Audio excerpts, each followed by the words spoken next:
All right, welcome into the Georgia show. It is the Nate Frazier commitment show. And yes, Georgia missed out on KJ Bolden. We'll get to that. But let's start with the guy who actually did choose to commit to the Dogs, Nate Frazier, out on the left coast, joining RBU. Go ahead, Bruce. Well, I was going to say, man, I mean, tremendous pickup for Georgia. There's no real other way you can sell it. This guy, depending on what service you look at, and if you're looking at On3, he's the number one back in the rankings at our site. So I tend to lean that way, and his film suggests the same. You're looking at a guy who's hitting top end speed with ease. He's finding those holes. He's a one-cut guy.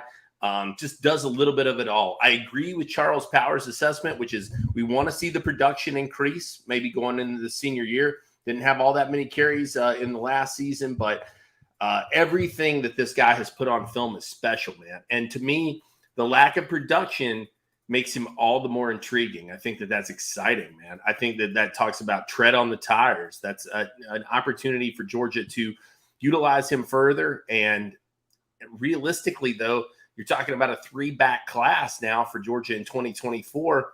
They may not have to use him all that hard either. So this is a guy with great film already. He can put together great tape at the next level. And if he's able to do what he's doing here, St. John Bosco playing some of the most elite talent in the country, that's modern day versus St. John Bosco. Yeah, just housing it against a guy like Peyton Woodyard and company. Just running all over dudes. This is good football he's playing, good players he's playing. No way to underrate this pick. Georgia gets one of the absolute best and closes out what I think is a tremendous running back haul in the 2024 class. He's fun to watch.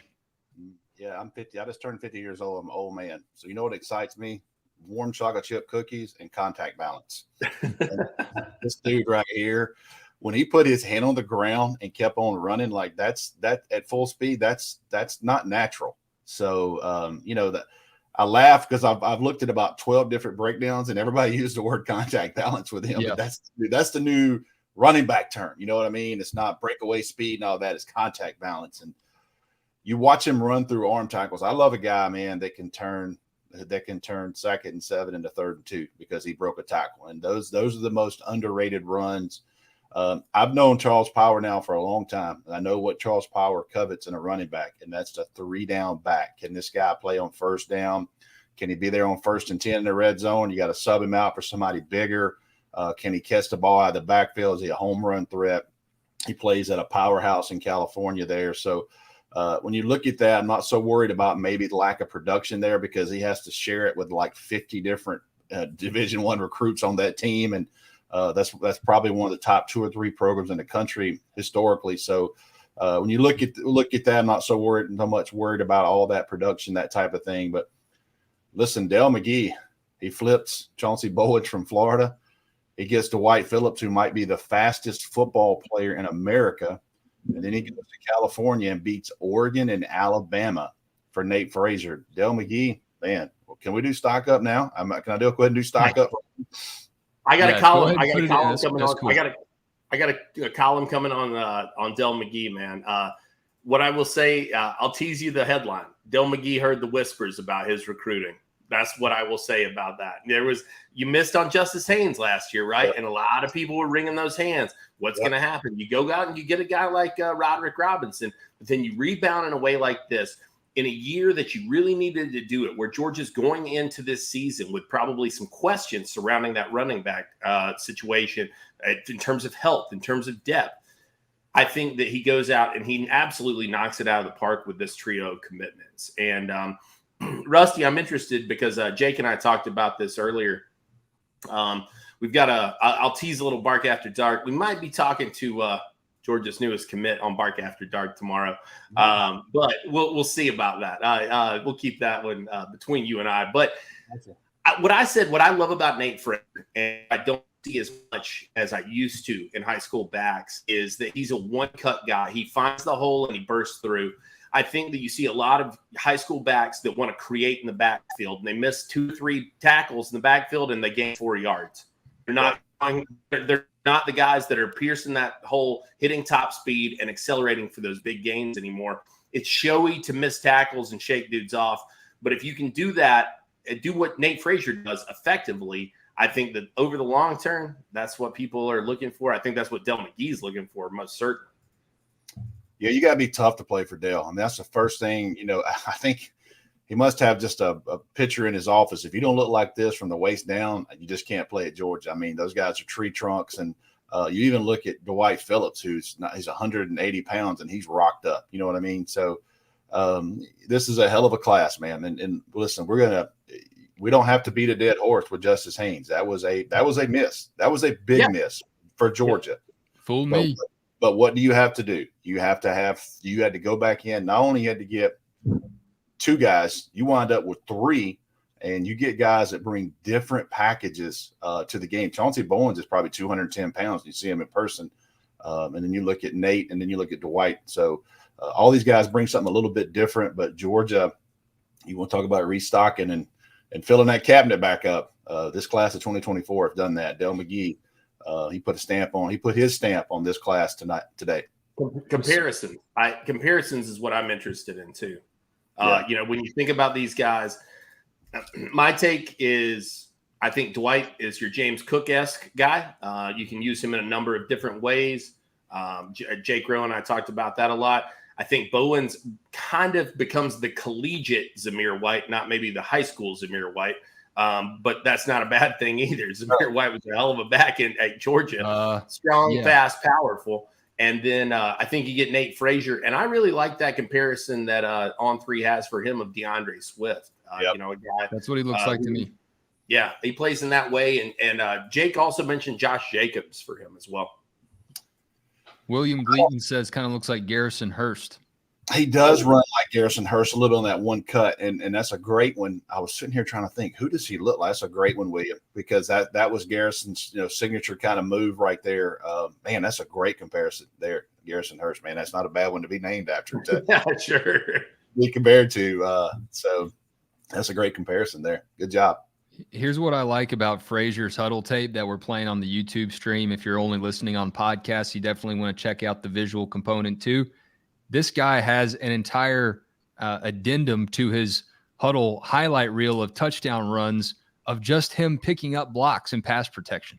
That is not safe for work material if you are watching this and you are a running back sicko, because that is pretty impressive right there. Here's what I want to ask you guys, just kind of conceptually here. Georgia, Rusty, you mentioned the putting the ingredients back in the cupboard there. We had Matt Godwin on a couple nights ago, and he alluded to how Kirby follows the Bill Parcells model of building a roster. And Parcells is all about picking out the best groceries. So when you look at what you build an offense around, the past couple years, you've been able to build it around Brock Bowers and freaking people out, wondering where he's going to be. With this much talent in the backfield, dare I say that RBU could be making a comeback here shortly? Well, yes. I mean, I think when you look at what Stacey Searles did, so what did he do in this class? And you talking about large humans and Bill Parcells, I mean, it doesn't get any more than what Georgia just brought in with 9-year I saw Daniel Calhoun play the other night, and I was thinking, this guy's 6'5" and a quarter, 350, and he's not. There's 2 other guys in the room going to be bigger than him. So when you start looking at all that, and you throw in Monroe Freeland from last year, Bo Hughley from last year, all those guys. So when you look at what Georgia's done, particularly in the last, say, 14 months offensively, RBU and that offensive line, the physicality, because let's face it, man, you got 1 season left for Brock Bowers, and there's some great football players. There's some great talent in that tight end room, but Brock Bowers, there's not another Brock Bowers. There's not one in college football. So you got to have to find other ways to create, and some other guys can get some more touches. So I think that Georgia running back class for Del McGee had a lot easier sell to say, hey, look at these 6 or 7 skyscrapers are going to be in front of you. Is that what you want to build your legacy around in college? Come on. And those guys jumped in the boat. Frazier mentioned a little something that almost suggested that if those guys got touched behind that offensive line, it was their fault. So I don't think he's wrong about it. He said, look at dudes in front of us are incredible. And he said, if we get touched, that's our fault. That's on us at this point, because those dudes are the biggest that they got. I still think today's world is fast paced. throwing the ball around, but you got to be able to be physical when you need to be physical and be able to move people and run the ball. And, I'm not sitting here. Georgia's not going back to the I formation, and Bobo's not going to bring back a big fullback with a neck roll as bad as I want him to. You're going to Rusty. We're going to lose viewers. You got a little eligibility left, Rusty, too, I think, man. I'd be held for 2 plays. I'm telling you. That's that. Tap the helmet like I'm coming to the sideline. But I think Georgia's going to continue to be fast paced. They're going to throw the ball around, but there's times where you got to be able to be physical. You got to be able to move people. Got to be able to run the ball, especially as you get down in that red zone. You got to have that physicality, and you got to be versatile. I don't think people realize. I was watching the Ohio State game that night. It was on TV, and that first touchdown they scored was basically a tunnel screen to Kenny McIntosh in the slot. Yep. You know what I mean? So a guy like Frazier and Dwight Phillips, those guys can do the exact same thing. So Kenny McIntosh, for whatever reason, one of the most underrated players in Georgia in a long time, in my opinion. He was so valuable. He got better as a running back. And again, that was a Dale McGee evaluation. And he's already doing really good things for the Seahawks. So I think when you look at those packages, those types of things, it's not just in the box anymore. It's what can you do as a mismatch, putting those guys out. And Monken did a really good job there in that. I think it was the second series of the game, getting Kenny McIntosh in the slot. Big Broderick Jones blocked one dude, and Kenny McIntosh scored from about 30 out basically on a tunnel screen. Yeah, that play was a beauty. Well, you talk about mismatches too, and you talk about like what we just said.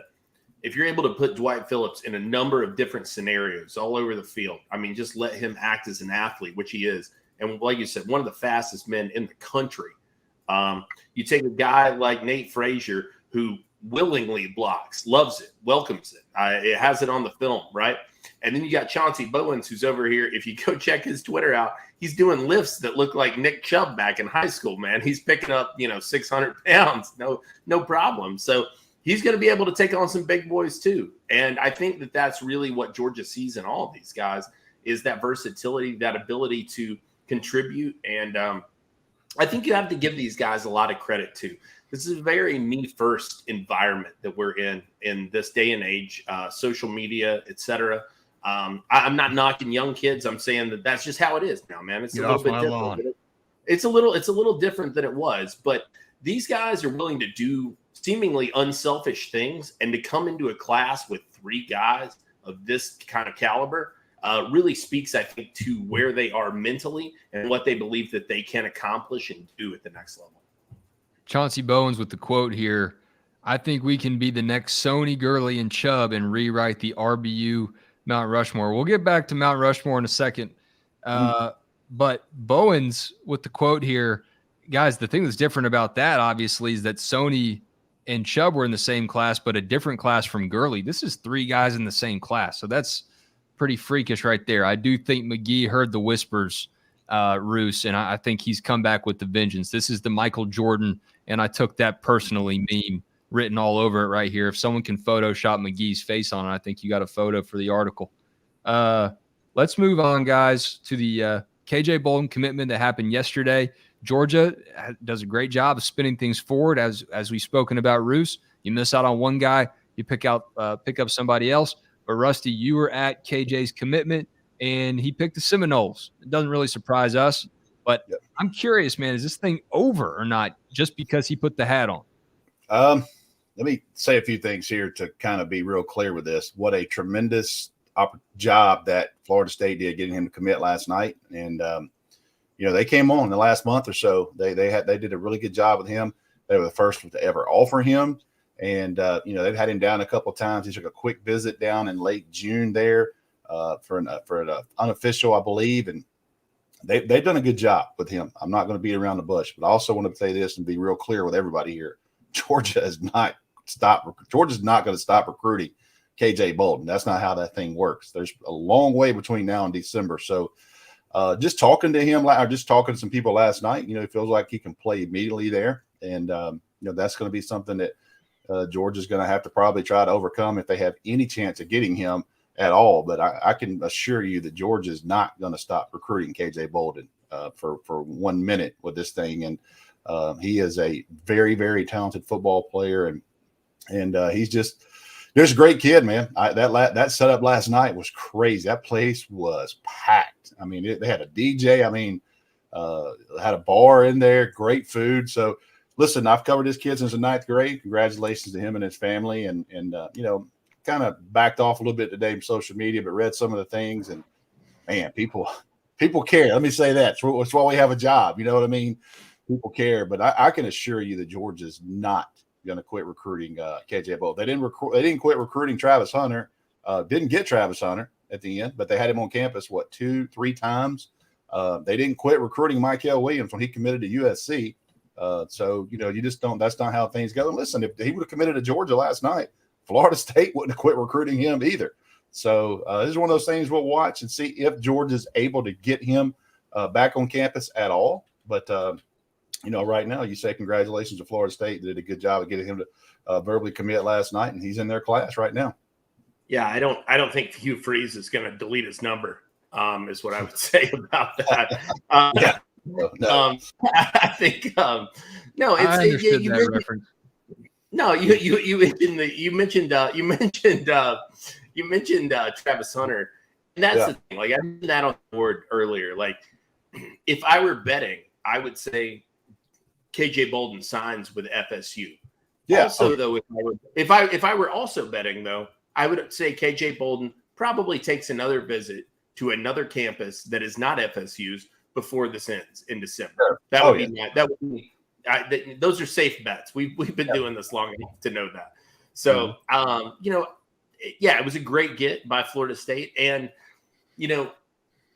what I said too was that the idea was we were kind of in a situation where you have the best in the business, and there's a lot of well-respected people, not just at On3, but all across this industry, that were basically shrugging their shoulders and saying, like, here's what I think is going to happen. Oh, yeah. That does not happen very often. That's a very rare thing. Normally, you've got people who are assured and saying, this is it. This is what's going to happen. Credit to anybody who did. I'm not, and I think there were some people out there, but we've got a lot of titans of this industry who were saying, it could go either way. Yeah. I wrote Georgia about it. I checked with some sources that I trust very deeply ahead of it, and I thought the same thing. I thought it was Georgia bound. That he ended up at Florida State is not wholly surprising, I guess. There's the opportunity to start day one at Florida State, which is not the case in Athens. That's not going to happen at Georgia unless you just come in and you beat out dudes with 2 and 3 years experience. Nobody has to leave this roster. I mean, there are guys who are coming back who've been in the system and they know how it works. If that's your motivation, then that's something that matters a lot, right? I mean, he's going to be able to have that opportunity at FSU. And then there's the dream school factor. I mean, he said from the get-go, that was where I wanted to go. He's a guy who grew up loving Jalen Ramsey. Deion Sanders played there. I mean, you got some greats that have come through FSU. And KJ Bolden, for whatever people want to say about him, and I've seen a lot of comments about who he is as a person. I'll tell you this, in my personal interactions with him, he's been nothing but kind, respectful, well-spoken, very thoughtful. I would defend KJ Bolden as a person in a very high regard. He's a guy who, what I don't think people appreciate all the time is he's a guy who's been in it a long time. KJ Bolden has been recruited for 3-4 years at this point almost. I mean, he knows how the game works. He knows how to create hype. He knows how to interact with adults and coaches and media. And so I give him a little bit of credit for creating some mystery around the whole thing. Yeah. And if that's where your heart led you, I think that's great for him. And I hope nothing but the best for him. I'm rooting for the kid. I told Chad Simmons on Call Me This Week. We talked like 93 times last week. Trying to discuss. Don't call me this week. I don't care what's going on. Don't call me this week. We've had enough. And we were trying to piece together information from this and that. And listen, I'll tell you, last Monday, Chad and I both agreed. And I went to practice on Tuesday at Buford. And I can tell you that 2 people at that practice told me, you better watch Auburn. You better watch Auburn. Not one person at that practice said anything about Florida State to me. And these are people that are around KJ, and these are people that I trust and I know. And they're like, you better watch Auburn. And, you get into Thursday, and you start hearing more about Florida State. And credit to, listen, our war chant guys, Michael Langston, met him last night. I've met Michael before, but, you know, they were kind of adamant all week that they were in this thing, and they felt good for Florida State side. And that's, listen, that war chant on our Florida State side is massive for a reason, because they do a hell of a job. And I walked up last night, and me and Michael were sitting there, and he goes, well, I drove 5.5 hours. We're going to find out. I said, man, I feel like this is a heavyweight fight. You know, this thing is going 15 rounds. Well, who's going to be standing at the end, you know? So you had Cam Davis there. You had Dylan Raiola there. You had Edric Houston there. I mean, it was like you know, a Tyson fighting in Vegas, man. I mean, it was a who's who coming into town for that one. Yeah, it was crazy. So listen, KJ, great kid. I don't care. It's like I told him. Thank you for the invite to come. I don't care if you go to the University of Alaska. I've covered you for 3.5 years. I'm going to drive 2 hours on a Saturday night, and I'm going to be there at your event. Tons of media there. Great kid, and you wish him the best. But, you know, people ask me, because I run a Georgia site, I can assure you Georgia is not going to call him again. That's not going to happen. So we'll see how this thing unfolds over the next couple of months. May not be anything to it, but Georgia's not going to quit recruiting him, just like Florida State wouldn't quit recruiting him had he committed to Georgia last night. University of Alaska just joined the Pac-12, we're hearing. Kirby's belt in the YouTube comments, the hat position gave it away. Yeah, the hat science really clued me in, and also the graphic science. Hayes Fawcett, I believe, made him a graphic, and Georgia was smack dab in the middle of both of those things, and I knew he wasn't going to Georgia at that point. I knew he wasn't going to commit to Georgia anyway. And people want us to talk about the Buford curse. Look, guys, it's ironic. It is what it is. You know, I mentioned you can't get the number one safety out of the state of Georgia, but you can get that 5-star running back Nate Frazier out of California. This whole mythos around Kirby Smart took the Georgia job just to put a wall around the state of Georgia. I think we're seeing that doesn't really matter. Kirby's just kind of getting guys from all over the country, and he's not going to stop on Bolden, as we've beaten into the ground now. Here's the thing about Buford, and I've been going there, and Roos has been going there for many, many years. Georgia hasn't offered as many people from Buford as you think. You know what I mean? All these players.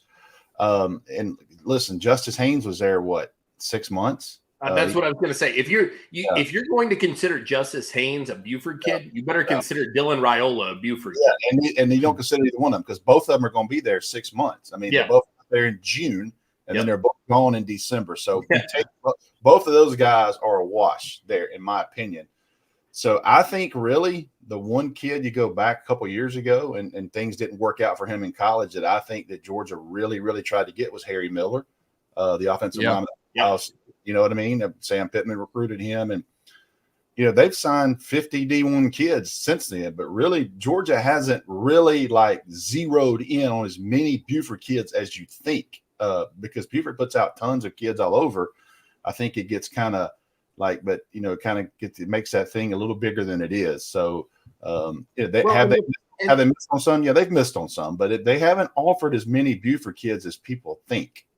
Yeah, and Buford's had a lot of change over the course of time, man. I mean, it's not like it's just been the same staff of people. And I love the guy on our board who was responding to somebody and said, oh, you know, they said, oh, Buford just hates Georgia. He was like, who hates Georgia? Is it the school crossing guard? Is it the janitor? He said, because it's not the same offensive and defensive coaches every year. So who is it that's poisoning these kids against Georgia? I don't believe that narrative. I don't support it. I think that, Harry Miller is probably the main guy I would point to. Really, Isaac Nada was probably more of a Buford kid than anybody that you've had in a long time, and you got him, right? Yeah. Isaiah Bond may have been a guy that they should have pushed a little harder for, in my opinion. Probably, but he wasn't. They weren't, in my opinion, all in there. Yeah, exactly. So there's not a lot of kids that you are looking back over the course of time. I mean, the last kid to sign with Georgia from Buford High School was Josh Cardiello. Yeah, in 2012. Yeah. Since that time, though, you go look at it too. Dylan this is not a knock to Buford, and I hope it's not taken that way. You go look at the NFL production as well. It's not like a lot of those guys have matriculated to the next level in that way. So they've sent guys to other places, but it hasn't necessarily worked out in the way that maybe they'd hoped. Now, I'll say this. In the next couple of classes, they've got some really outstanding kids, man. I mean, Jaden Perlott is a great player. Osiris Gilbert is a guy that they're after. Saban loves Caleb Downs. Yeah, they love Edric Houston. Yeah, sure. That's a miss, right? I mean, I don't project they'll get Edric Houston, and if they don't, that's a miss for them. Yep. But the fact that it's at Buford all the time, I think that Georgia's not pushing as hard as some people suspect at all times in Buford. Personally, Gwinnett, the bigger story is Gwinnett County, and we could do another whole show on that. Doesn't mean it's. Here's the thing I mentioned today, like it's a transient place, man. People are moving in. Gwinnett County is one of the fastest, biggest growing places in the freaking world. Yep. Caleb Downs didn't grow up there. KJ Bolden didn't grow up there. I mean, these kids didn't watch David Pollock and David Green and those guys. I mean, it's not like they grew up hunkered down. You know, they get here and they're 40 minutes from Athens. Doesn't mean they've been watching them their whole life. So they're not going to elementary school with kids who did either. It's not like, I mean, listen, if you live in Stevens County or you live in let's say Baldwin County, the love is there, right? Like it's not as transient of a community. There are people moving in and out of Gwinnett on a daily basis, man, and it's exploding for that reason. And there's a lot of people who either A, don't care about football, or B, bring their own notions about football there. It's been a long time since those Brookwood and Parkview days where, you just picked up the Gwinnett Daily Post and you felt like Gwinnett had a real high school football culture that was, just that traditional scene. It has been that recruitment checkpoint, pinpoint. Let's move here. Let's get our kids some tape against some really good players. And then, IMG comes along and kind of shakes things up. But I'm from Gwinnett County. I've seen that county change and grow and become what it is. And it's not the same place. And it's very different compared to pretty much anywhere else in the state. Your larger counties like Cobb County has a similar vibe. But still, Gwinnett County is just totally different, man. When you look really quickly, guys, at Bolden, let's say he does stick with his Florida State commitment. What is Georgia looking at safety in this class? Peyton Woodyard, who is one of the most highly recruited players in the class there. And also, we talked about Cam Michael, who is from Statesboro, Georgia. And, this is a kid that a lot of schools are recruiting at wide receiver. There's some talk he might want to play offensively, but, kind of the vibe I'm getting is he is good if he lands at Georgia to play defense. So I don't want to downplay, but Georgia with KJ Bolden is going to be in a really good spot.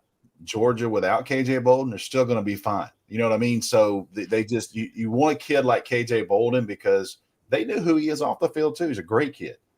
So you look at these guys, but Cam Michael, man, 6 foot, 185 pounds. Was he 10'7", 10'6" kid already? So he's down in Statesboro area, and they've already got one from Swainsboro and DeMello Jones in that area. So, and oh, by the way, Ellis Robinson, who some people think might be the number one just let me side note on defensive back. Ellis Robinson, who some people in the industry I trust think he's the number one football player in this class. Not number one corner, the number one football player over any quarterback, any offensive lineman. He's the number one player in high school football right now. No, by the way, he's been committed to Georgia and he's staying committed. So, there's a lot of different storylines we could go with.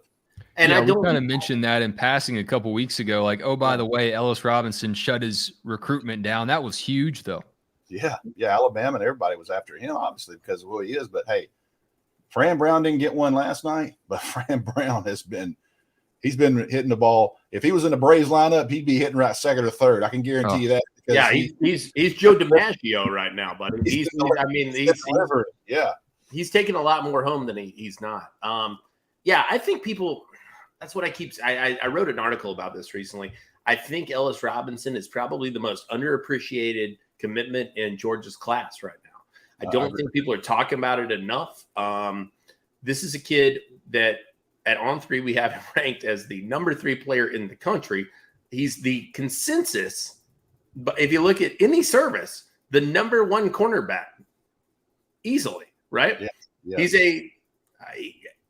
Rivals has him just under or at a 4-star at number 22. If they ended their cycle today, he would be a 5-star player. He's a 5-star plus, what that is. And so every service has him right there. Fran Brown and Will Muschamp have done a lot more good than they have bad in this cycle. I know it sucks to lose a guy like Bolden, especially coming off of a year where you lost a guy like Downs. That's hard to lose 2 in-state safeties of that caliber to out-of-state schools. But by the same token, I'll tell you this. I don't want to interrupt you. We're pretty honest, and me and Roosh are on the same page with some of these things. It's going to be tough to watch Caleb Downs the next couple of years if you're a Georgia fan. No question. No question about it. Somebody asked on the board, where would you rank these guys? I said, to me, I think it was Malachi Starks, KJ Bolden, and Caleb Downs. I said at the same stage, if you're comparing all 3 guys, Caleb Downs, in my opinion, is the best safety of the group. I would do that. I would agree. He's the best pure safety. I think KJ Bolden is probably, I think Malachi Starks is actually probably the best athlete of that group. 100%. And he's a little bigger. And then I think, KJ has both things. Now, that sounds like a knock to KJ. It's not. You're comparing him to 2 of the finest players that have come through the state in the last 20 years. Yeah. Caleb Downs is a tremendous player. KJ Bolden will be a tremendous player. Malachi Starks is a tremendous player. That's the thing about it, man. Ellis Robinson is also going to be a tremendous player. And does Georgia have plans outside that safety spot? Well, let's see. Look, you got Peyton Woodyard in the fold, right? Trying to hold on to him. So I know Bama's in there as well. USC as well, trying to flip him. Yeah. Can you get Cam Michael in? That's important. Maybe that shapes how this goes. You've got a couple of late entrants into this class. We're getting ready to get into camp talk here, I know soon. But you're talking about Kyron Jones and Chris P. One of those guys probably is going to end up making an impact at safety at some point, in my opinion, as well. It's not like Georgia's cupboard is bare when it comes to safety, man. I mean, this is no make or break situation in any of this. So I think that it's you got to take it all with Bill, man. For sure. Let's talk camp really quickly. I don't even know what we're doing for camp this week yet. Haven't gotten any kind of media schedule, anything like that. There goes Roos. Got to pop something in the microwave. Rusty, when you talk about Georgia camp right now, I think, the thing that excites me the most is seeing this defense. I mean, we're talking about Malachi Starks. As good as he was last season as a true freshman, he's got to pick it up based on how he finished last season. I think he would admit that and tell you that. LSU kind of picked on him a little bit and, kind of showed his youth, but he's going to be a guy that has to step up and make some really big plays on the back end for Georgia this year. I expect that. I think where they're at right now, you look at, was this practice 3 maybe? They did go today with helmets, I think. And, for me, fall camp is about 2 Saturdays, and we're going to have one next week. And we're going to have a scrimmage next week, and then we're going to have that second scrimmage the following Saturday. And then that third scrimmage is usually to find out who's going to move to the scout team and who's not. And it's starting to get close to game week, so they're not going to really have a bunch of one-on-ones and good on good. But I'm going to tell you something now. You got 2 Saturdays that's coming up, and we haven't heard a ton out of quarterbacks yet and some of the early, names that create some buzz. But if Carson Beck, who we expect to be the quarterback, is going to kind of put his stamp on this team in fall camp, these next 2 Saturdays are going to be really important to him because I've said it a million times. Georgia came out of those 2 practices a couple years ago and thought DeJuan Mathis was the guy. So we'll see what happens. And Carson Beck's got a couple of big scrimmages. The quarterbacks will have big scrimmages there. I told somebody today, you're sitting there having to practice against Georgia's defense every day. My God, you can't wait for the season to start. Like, you can't wait to have somebody else other than that crew breathing down your neck, every single day and having to face them. So that's the good part about it. When you go through Bloody Tuesday, you're not going to face that on Saturday. Most, 12, 13 weekends a year, you're not going to see anything like you're seeing across the field every day in Athens if you're on the offense. All respect to UT Martin, man. But I'm sorry, small money does not play for UT Martin. You don't have Malachi Starks in the backfield to throw against. It's a different thing, man. Yeah, they're looking forward to it. I would agree with that completely. Yep. Yeah. Preparing for UT Martin, I don't know how they're going to simulate that before they go 7-5 this season. I'm excited to see the defense, though, like I mentioned, because I do think they could be knocking on the door of that 2021 dominance. But I still think we're too close to that 2021 defensive unit to really appreciate how good they are. Looking back on that team defensively is just going to age like a fine wine, man. That was just the toast of college football. That is the team. That is the defensive unit that everyone wanted to be. And I think it's the dream unit that Kirby envisioned he could build when he got to Georgia. I was talking about Georgia today with someone, and listen, we could all three name 3 games right now. If you're going to beat Georgia, you're going to have an elite quarterback, and you're going to have elite wide receivers. And you start going back to Joe Burrow and what he did to him in the Mercedes-Benz. Bryce. And then you go back to Bryce Young and what he did to him. And you go back to Mac Jones and what he did to him with those wide receivers. And you go back to C.J. Stroud in that game last year. He hurt him as well with those receivers. But that you're not going to run the ball in Georgia. You're going to have a hard time running the football in Georgia. So the mix to me is who's going to be that quarterback and who's going to be those 2 wide receivers you're going to face. A lot of people thought Tennessee was that last year, and Georgia handled that, played man-to-man. They did not do what Alabama did and sit back in that zone and let them pick them apart. So, you look at Joe Milton and what he'll have this year. He'll be at home up there in that game. But you wonder if Spencer Rattler, who Georgia really gave fits last year, he threw 2 picks, those types of things, but he finished a hell of a lot better than he started. So you start looking past UT Martin and Ball State. I'm sorry, UGA coaching staff, I'm allowed to do that. But you start looking at that, and the first guy I would consider this, got some buzz around him, Spencer Rattler. What will Georgia do with him? But the biggest thing for me is you're not going to have a ton of success trying to run the football against Georgia. Yeah, that's going to be a big litmus test, really, I think, for South Carolina's whole season.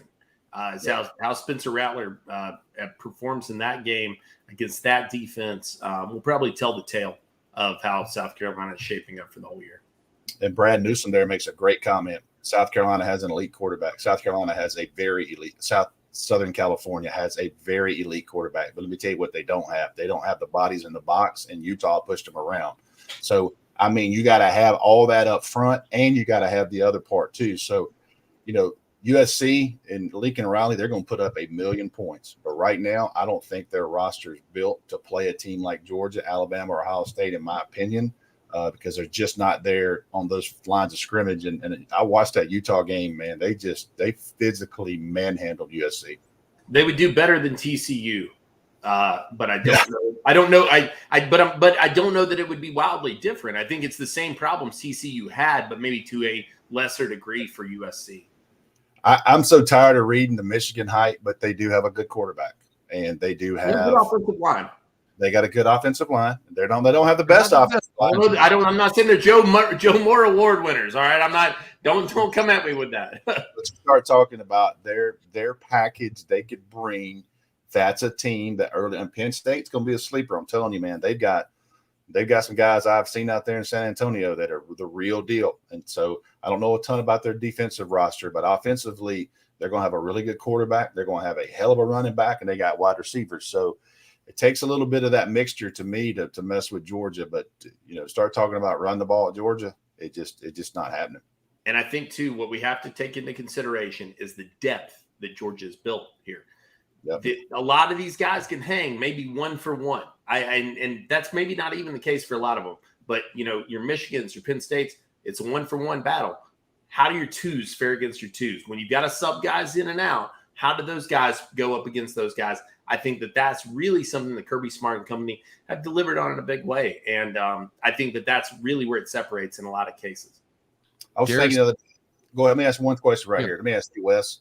Bruce, you may know this. The Alabama National Championship game, if you remember, the right guard got hurt, and they had to put Jamari Salyer to right guard, and they brought in a kid, oh, by the way, who barely played, Broderick Jones, who this year wound up being a first-round draft. Who was the guard? Who was the guard that got hurt? Was that Warren Erickson? It was Warren Erickson. It was Erickson. So, so you take Warren Erickson out, and then you put a kid that started 17 games at left tackle for the Chargers in the 6th round and move him to right guard. And then you put, oh, by the way, a first-rounder at left tackle that didn't play all year. So you want to talk about depth, and like that doesn't happen to teams. You know what I mean? Yep. They had 2 NFL left tackles in the fold because one kid got hurt. Yeah, that's punishment, man. That's just straight up punishment. Darius Smith says UNC quarterback Drake May could give Georgia some problems. Darius, way to keep us grounded here, okay? A lot of rat poison for your son. We got to keep it grounded here. LSU has an elite quarterback. They got a couple good ones. Go back and watch that SEC championship. LSU is a team that they're built right. They're built right. Right. That's right. And I went down to see Darius's son there, and was it Appling County? Is that Appling County? Baxley. I went down in Baxley, Georgia, and that's about 40 minutes from nowhere. But I tell you what, when he walked out of the weight room, I was like, "Yep, I know I'm down here." So they don't. The kids. It probably wasn't hard to spot the kid you were there to interview. Is what I would say. I think that was his first interview. He was real quiet, but he come walking out, and obviously same number gets a ton of comparisons to Adam Anderson physically, and how long he is and wears 19. And when he walked out, first thing I thought was, man, that you just don't make kids like that. They can bend with that length, and I see why everybody in America was going to Baxley, Georgia. No doubt. Dog stock time. I saw this tweet on my timeline. It's according to Pro Football Focus, but apparently George Pickens named his Mount Rushmore of Georgia players, and I'm going to say stock up on George Pickens just making his own rules in life. The Ringer did a really good article on him several days ago, but Pickens' Mount Rushmore includes his Mount Rushmore of Georgia football players includes 5 people. And I don't know if you've seen Mount Rushmore, but it has 4 dudes on it. So George Pickens, his ideal Mount Rushmore has George on there twice. 5 people on it. No, George is actually not on there. His Mount Rushmore is AJ Green, Stafford, Marino. So that tells you the formative years when George was watching football for the Dogs. Thomas Davis, which feels like a throwback pick for George Pickens, and Nick Chubb. I would keep Chubb on there. And if we're going to traditional Rushmore, I hate the Mount Rushmore conversation, but since I brought it up, I'll just include mine. Chubb, Herschel, Pollock, and I'll go Stetson Bennett, man. Back-to-back national champ quarterback. Maybe not the best stats ever, but he was a winner. So that's mine. Y'all don't have to give yours. I'm not. I wish he would have gone full Chappelle on it, like and been like, Who are the 5 hottest? Who are the 5 hottest players of all time? George, and George. Yeah. like Dylon, man. No, I'm going to do my stock tonight when we're talking about Del McGee. We mentioned him earlier in the show, and like I said, I got that column coming, so I'm going to go ahead and pump that a little bit. Del McGee heard the whispers, man. You lost Justice Haynes last year, and it was a loss, and it surprised a lot of people, me included. Rusty, I think you probably may be a little bit surprised by that too. You lose the son of Hobnail Boot. You're going through the summer without anybody, and then you flip Roderick Robinson in October, and people are saying, oh gosh, Dell's got us in the spot. Has he lost the touch? He's not here anymore. It's not coming through in the way that it was. And then he comes through this year, and you go look at On3's rankings, and you're talking about 3 backs in the top 10, I believe, in our rankings. Just a tremendous job by him to go ahead, restock that room. He needed to do it, and I'm not giving him any extra credit for that, but came through. This is a trio that would rival anything. Any 2 of these guys is what I will say. Any 2 of the guys in Georgia's class would rival any combo that anybody could put together in the nation, and they have 3 of them, right? So take your pick of which 2 you want to go against. They have an incredible class together there. Del McGee has done a tremendous job for Georgia once again, and I hope people tune into Bark After Dark to hear Nate Frazier talk about it a little bit, because he's pretty clear on why it was that Del McGee mattered in this decision, and his legacy with developing running backs, getting guys ready for the next level. It all played in. So, hate on Del if you want, but I will say those people are a lot less vocal than they were 365 days ago, which was about the time that they lost Haynes. My dog stock is, and I had to ask him last night, so I've had a million people ask me, it's Dylan Raiola. And I had to ask him, I said, how do you pronounce this? Spell it out to me right here. So Dylan Raiola. I went to Buford on Tuesday, and I was doing a Falcons show Wednesday morning, so I spent the night in the Buford area. I just went to practice. Didn't interview a single kid, hung out kind of there, talked to those guys. There he is last night with Edric Houston. And I talked to players at Buford. I talked to coaches at Buford. I watched him practice for 45 minutes, and everything about him says this kid is doing things the right way. Everybody there at Buford raved to me about him, his transition. He has not tried to come in like I'm a 5-star, I'm a superstar. He has kept his mouth shut, and he has worked his tail off there. He has ran extra. He has stayed over extra. He's done things. Hey, they got a really good junior quarterback, and the day I was there, they're probably running 70% Dylan and 30% him. And when he comes off the field, Dylan's talking to him about things he's doing. They're questioning each other. It's not like he's competing with a guy. He is going to be the starter, but he also knows that kid's the future there. So he's talking to him. They're comparing notes, doing those little things. Everything about him off the field that day was very impressive to me. And I've been around long enough to know that, that kind of makeup goes a long way in a locker room. And so far, even KJ Bolden, I made a note on it. He throws a ball to KJ Bolden about 50, and it hits him on the money. And it happened to be the one damn play that I wasn't recording. Of course, it was one I wasn't recording. So KJ comes back by me, and he goes, man, he's real nice. And like, he stopped and looked at me. He goes, he is real nice.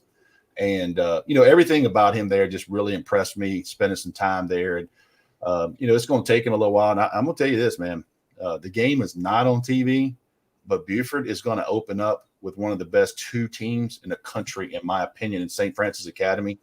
Everybody I've talked to thinks St. Francis is one of the top 2 teams or top 3 teams in America. So they got their hands full right off the bat. They play that. Then they turn around and go to Mallard Creek, where Jordan Davis is from, up in Charlotte. So their schedule's not playing around, but everything I saw from Dylan Raiola on Tuesday was very, very impressive. And, just to watch him and how he's interacting and those type of things. And more importantly, guys, what people there were telling me about him. I spotted him. I didn't tell many people this story. I'm dropping this one actually right now here live on the Georgia Show. Spotted Dylan Raiola at the Braves game the other night. I didn't want to bother him. I was not there to work. I didn't take my laptop. He was there to hang out too. Just kind of caught him in passing. I saw him, but I saw some fans walk up to him, take some pictures. He was super gracious to everybody, man, that approached him. And I thought that was a really cool thing to see as well. So, I think that he's kind of ingratiated himself really early on. It sounds like with Buford and really just the Georgia community as a whole. Yep. Buford football great, Dylan Raiola. Y'all hit like and subscribe on this channel. Check out DawgsHQ.com. Sign up for a premium membership, $1 for 1 month. Give that a shot during our fall camp special, or 25% off of a normal annual deal. Just go ahead and commit to the whole thing. Join this talented Elite 2024 class that we have building over at DawgsHQ.com. It's a lot of fun. This is just the tip of the iceberg, and there's a lot more juicy details and scoop going on over there as we lead up to camp and as these kids continue to take more visits, because who doesn't want to be a dog right now other than KJ Bolden? But it's not over, as we told you.